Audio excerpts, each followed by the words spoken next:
మాటలతో పూర్తిగా బుర్ర పోయినట్టుగా ఉంది. అందుకే పాకిస్తాన్ ఇప్పుడు పిచ్చి మాటలు మాట్లాడుతుంది. పాకిస్తాన్ ఇప్పటివరకు ఏమందో మీకు గుర్తుంది కదా, మేము తటస్థ వేదిక పైన సిద్ధంగా ఉన్నాము, భారత్ మాపై దాడి చేస్తుంది, మమ్మల్ని రక్షించండి అంటూ ప్రపంచ దేశాల దగ్గరికి వెళ్ళి కాళ్ళ వెళ్ళపడింది. మనం ఆపరేషన్ సింధూని ప్రారంభించాం. పాకిస్తాన్లో ఉన్న ఉగ్ర శిబిరాలను మాత్రమే మనం టార్గెట్ చేసాం. 9 చోట్ల మనం దాడులు చేసాం.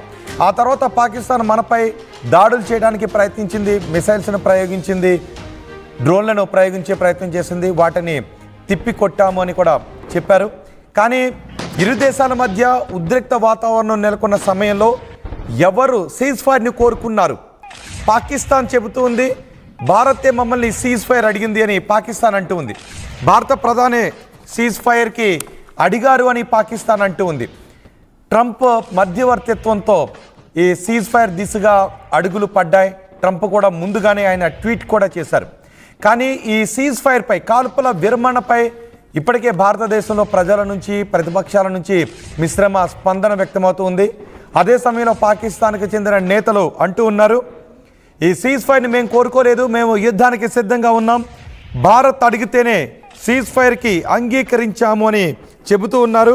DGISPR inter services public relations DG, అతను director general of inter services public relations Aurangzeb మాట్లాడుతున్నాడు, భారత్ కోరితేనే మేము సీజ్ ఫైర్కి అంగీకరించామని. పాకిస్తాన్ ఇప్పటికీ అబద్ధాలు చెప్తోంది. పాకిస్తాన్ నేతలు ఒక్కొక్కరు ముందుకు వచ్చి అంటూ ఉంటారు, మేము భారత సైనికులను మట్టుబెట్టామని ఒక పాకిస్తాన్ మంత్రి చెప్తూ ఉంటాడు. మేము భారత భూభాగంలోకి చొచ్చుకొని వెళ్ళి మరి దాడులు చేశాము, మాపై జరిపిన ఆపరేషన్ సింధూర్కి ప్రతిగా మేము భారత భూభాగంపైకి వెళ్ళి దాడులు చేశాం, భారత సైనికులను చంపాము అని ఈ పాకిస్తాన్ పాలకులు, పాకిస్తాన్ సైనికులు అంటూ ఉన్నారు. అదే సమయంలో మనం కల్లారా చూసాం, పాకిస్తాన్కి మనం చుక్కలు చూపించాం. ఒకవైపు అటు బలూచిస్తాన్ ఆర్మీ చుక్కలు చూపించింది, మరోవైపు ఇటు భారత ఆర్మీ కూడా చుక్కలు చూపించింది. బలూచిస్తాన్ ఆర్మీ కూడా తెలుసు అక్కడ ఎటువంటివి జరిగాయో. మా మిసైల్కున్న పవర్ ఏంటో పాకిస్తాన్ అడగండి అని మనం ప్రపంచ దేశాలు కూడా మనం చెబుతూ ఉన్నాం. ఇలాంటి సమయంలో ఇప్పుడు పాకిస్తాన్ అంటూ ఉంది. అంటే పాకిస్తాన్ ఉద్దేశం ఏంటి?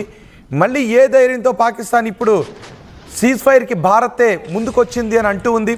అటు IMF నుంచి నిధులు వచ్చాయి, ఇటు చైనా అంటూ ఉంది మేము పాకిస్తాన్ వెంట ఉంటున్నాము అని చైనా అంటూ ఉంది. అంటే ఇప్పుడు పాకిస్తాన్ మళ్ళీ వక్ర బుద్ధిని చాటుకుంటూ ఉందా? పాకిస్తాన్ మళ్ళీ రెచ్చగొట్టే ప్రయత్నాలు చేస్తూ ఉందా? సరే సీజ్ ఫైర్ అంటే అడుగుతుంది, ప్రాణభిక్ష పెట్టించండి, భారత్ మమ్మల్ని తరుముతోంది, తురుముతోంది, వెంటాడుతోంది, ఐడెంటిఫై చేసింది, మమ్మల్ని ట్రేస్ చేసింది, మమ్మల్ని ఇప్పుడు పనిష్ అంటూ ఉంది భారత్. ప్రధాని అవే మాటలు మాట్లాడారు. ఇప్పుడు భారత సైన్యం మమ్మల్ని గుర్తుపట్టింది, వెంటాడుతోంది, మమ్మల్ని భయపెడుతోంది, మమ్మల్ని తరుముతోంది, తురుముతోంది అని ఈ పాకిస్తాన్ నేతలు తిరిగారు. కానీ ఇప్పుడు ఈ పాకిస్తాన్ నేతలు ఒక్కొక్కరు ముందుకు వచ్చి ఏమంటూ ఉన్నారంటే, భారతదేశమే మమ్మల్ని సీజ్ ఫైర్ కోసం అడిగింది అని అడుగుతున్నారు. నిజానికి మనం కూడా మానవతా దృక్పథంతో వాళ్ళు అడుగుతూ ఉన్నారు. అమెరికా కూడా మధ్యవర్తిత్వం చేస్తుంది కాబట్టి కొంచెం సీజ్ ఫైర్ దిశగా మనం ఆలోచించి ఉండొచ్చు. ఎందుకంటే యుద్ధం కలిగించే పరిణామాలు ఎలా ఉంటాయో, పాకిస్తాన్ కొట్టేయచ్చు కాక, కానీ యుద్ధం మిగిల్చే చేదు అనుభవాలు ఎలా ఉంటాయో మనం చూస్తూనే ఉన్నాం. అటు గాజాలో చూస్తూ ఉన్నాం, ఇజ్రాయెల్లో మనం చూస్తూ ఉన్నాం. ఇలాంటి నేపథ్యంలో యుద్ధం జరిగితే రెండు దేశాలకు కూడా ఎంతో కొంత నష్టం ఉంటుంది. కాబట్టి సర్లే పాకిస్తాన్, మనం ఆర్థిక శక్తిగా మనం ముందుకు ఎదగాలని అనుకుంటూ ఉన్నాం. నిజానికి పాకిస్తాన్ యుద్ధంతోనే కొట్టాల్సిన అవసరం లేదు. ప్రపంచ ఆర్థిక శక్తిగా మనం ఎదిగితే దానికి ప్రజలు, పాలకులు ఆ సపోర్ట్ కావాలి. అలాంటి ఒక ఆర్థిక శక్తిగా మనం ఎదిగితే ఇలాంటి పాకిస్తాన్లను, అలాంటి పాకిస్తాన్లకు సపోర్ట్ చేసే దేశాలను మనం పీచమనొచ్చు. కానీ ఇప్పుడు పాకిస్తాన్ ఈ అగ్రరాజ్యాల సపోర్ట్ చూసుకుని, చైనా అగ్రరాజ్యం అని నేను అన్ను, అమెరికా కొంత సపోర్ట్ కూడా చేస్తుంది. అమెరికా సపోర్ట్తోనే IMF నుంచి పాకిస్తాన్కి 20,000 కోట్ల రూపాయల నిధులు వచ్చాయి. ఇప్పుడు చైనా సపోర్ట్ని చూసుకుంటుంది. అమెరికా నేరుగా పాకిస్తాన్కి ఇప్పుడు సపోర్ట్ చేయలేదు, కానీ ఇప్పుడు చైనా సపోర్ట్ చూసుకుంటుంది. చైనా సపోర్ట్ చూసుకుని పిచ్చి మాటలు మాట్లాడుతుంది పాకిస్తాన్.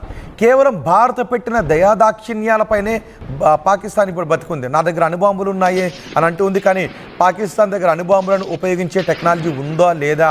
ఆ అణుబాంబులు తుప్పుపట్టి ఉన్నాయా? పేలటానికి సిద్ధంగా ఉన్నాయా? అవి భారత భూభాగంలో పేలుతాయా?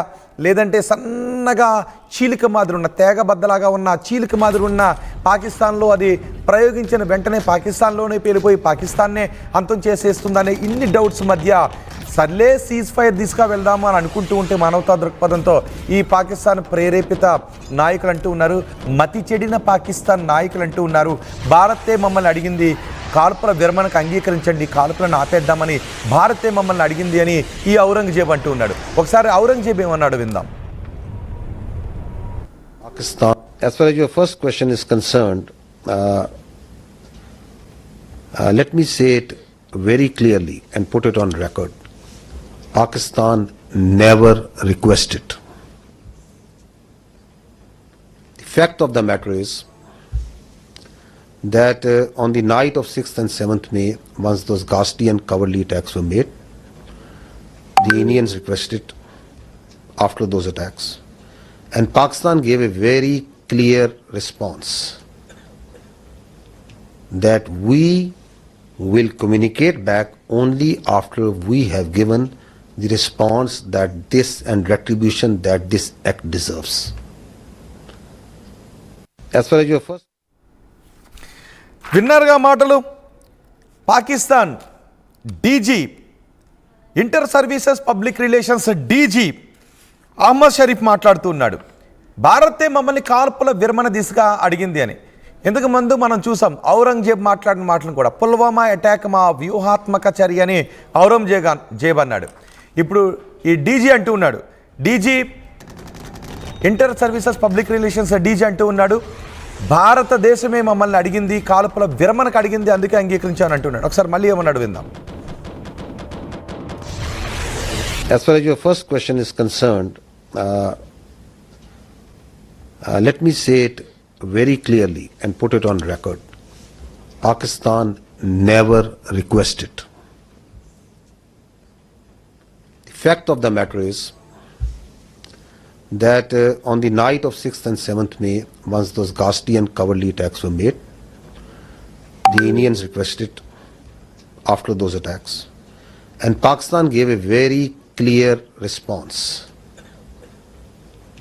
that we will communicate back only after we have given the response that this and retribution that this act deserves. విన్నారుగా, Pakistan DG, inter services public relations DG Ahmed Sharif ఏమన్నాడు విన్నారు కదా. పాకిస్తాన్ నెవర్ రిక్వెస్టెడ్ అంట, పాకిస్తాన్ అడగలేదు అని అంటున్నాడు. పాకిస్తాన్ ఎప్పుడు అడగలేదు కాల్పుల విరమణకు పాటించండి అని, భారతదేశాన్ని మేము రిక్వెస్ట్ చేయలేదు, ఏ దేశాన్ని మేము అడగలేదు అని అంటూ ఉన్నాడు అహ్మద్ షరీఫ్ అంటూ ఉన్నాడు. అహ్మద్ షరీఫే కాదు, ఏకంగా పాకిస్తాన్ ప్రధానమంత్రి కూడా ఆ రోజు కొన్ని వార్తలు వచ్చాయి, పాకిస్తాన్ ప్రధాని భయంతో బంకర్లో దాక్కున్నాడని వార్తలు కూడా వచ్చాయి. దాన్ని బలూచిస్తాన్ కూడా అన్నింది. వాళ్ళ దేశంలో ఉన్నటువంటి ఒక ఎంపీ కూడా అన్నాడు, మా ప్రధాని అంటే పాకిస్తాన్ ప్రధాని, వాళ్ళ ప్రధాని పిరికి పందా దాక్కుంటున్నాడు, వెళ్ళి మాకు భయం వేస్తోంది, భారత్ని మేము ఓడించలేము, మా సైనికులు భయపడుతూ ఉన్నారు, అంటే పాకిస్తాన్ సైనికులు భయపడుతూ ఉన్నారు, మమ్మల్ని రక్షించండి ప్రపంచ దేశాలు అని వాళ్ళ దేశంలో ఉన్న చట్టసభలోనే వాళ్ళ చట్టసభ సభ్యుడు మాట్లాడిన మాటలు మనకు గుర్తున్నాయి కదా. మీకు ఒక్కసారి అవి కూడా వినిపిస్తాను. ఏమన్నాడు, పాకిస్తాన్ ప్రధాని పిరికి పందా, పాకిస్తాన్ ఆర్మీ భయంతో ఉంది, పాకిస్తాన్ ఆర్మీని పాకిస్తాన్ ప్రజల్ని ఇప్పుడు రక్షించాలి ప్రపంచ దేశాలు అని చట్టసభలో వాళ్ళ చట్టసభ సభ్యుడు మాట్లాడిన మాటలు మీకు గుర్తున్నాయి కదా, వాటిని గుర్తు చేసుకోండి. అంతేకాదు పాకిస్తాన్ మిలిటరీ హెడ్ క్వార్టర్స్ని కూడా మనం గజగజ వణికించాం కదా, ఇది పాకిస్తాన్కు తెలుసు కదా. కానీ Pakistan inter services public relations DG Ahmed ఏమంటూ ఉన్నాడు, అహ్మద్ షరీఫ్ ఏమంటూ ఉన్నాడు, మేము ఎవరిని అడగలేదు, మేము రిక్వెస్ట్ చేయలేదు, మేము యుద్ధానికి సిద్ధమని అన్నాం, కానీ భారతదేశం మమ్మల్ని సీజ్ ఫైర్ తీసుకురమ్మని అడిగింది అని అంటూ ఉన్నాడు. ఇప్పుడు నేను మీకు 3 బాక్స్లో చూపిస్తాను. పీసీఆర్ ఒక్కసారి పాకిస్తాన్ చట్టసభల్లో పాకిస్తాన్ ప్రధాని పిరికి పందా, పాకిస్తాన్ ప్రధానికి మతి లేదు అన్న బయటను కూడా సిద్ధం చేయండి, దాన్ని మనం ప్లే చేద్దాం. ఇప్పుడు పాకిస్తాన్ ప్రధాని ఏమన్నాడో చూడండి,